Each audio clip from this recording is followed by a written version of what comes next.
The upcoming elections on May the 7th promise to be an exciting and important event, but I expect that as an American you know literally nothing about the parties or the process. I am an American, and yes, I would say that I know less than nothing. Well, I'm here to fix that for you and our audience. So, why don't you tell me what you know and we'll start from there. Okay, well, I know that you guys are ruled exclusively by a Nope. queen, and she has an Iron Throne. That is not correct. That's Game of Thrones. Okay, well, Russell Brand is your current president. Not true at all. That's Jon Snow. No. Okay, well, we beat you guys in war. Stop it. You can't say I'm wrong about that. Yes, I can. Well, that's what I know. Look, the UK is nothing like Game of Thrones, but if that's the only thing about British culture that you understand, I guess I'll explain the election to you that way. Let's make some parallels. The Conservative Party, also known as the Tories, are currently in power and led by Prime Minister David Cameron. They're a pro-business party that wants to get people working. Many Conservative Party leaders have been Eton boys.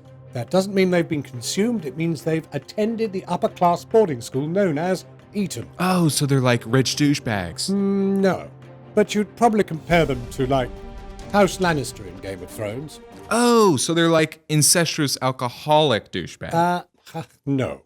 They're more like a party that currently holds power with strong support in the South. Yeah, it sounds a lot like the Lannisters, but, you know, it'd help me to understand more if they were incestuous. Well, I'm not sure that really works, but like the Lannisters, the Conservatives always pay their debts, which is why they're so keen on reducing the deficit. Ah, that sounds like the Lannisters, all right. Let's move on. Now, the Labour Party are allied with the unions. They're not seen as being as pro-business as the Conservatives, although they were for a while, and they used to be very popular in the North. Oh, Starks. They're the Starks. I like them the best. Yeah, basically. Winter is coming, and all that.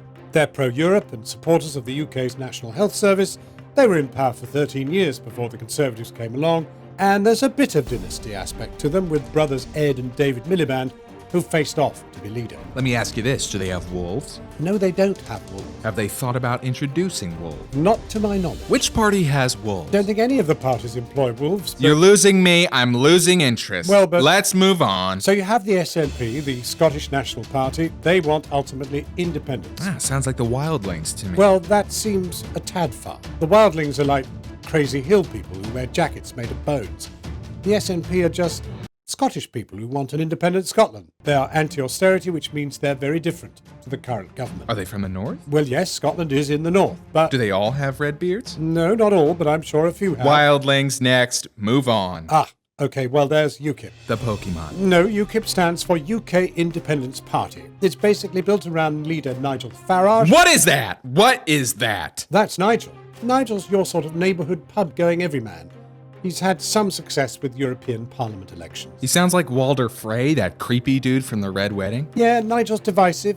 He's hugely popular with a lot of people heading to vote, but some are very critical of his stance on immigration and accuse him of being a scaremonger. The best kind of monger.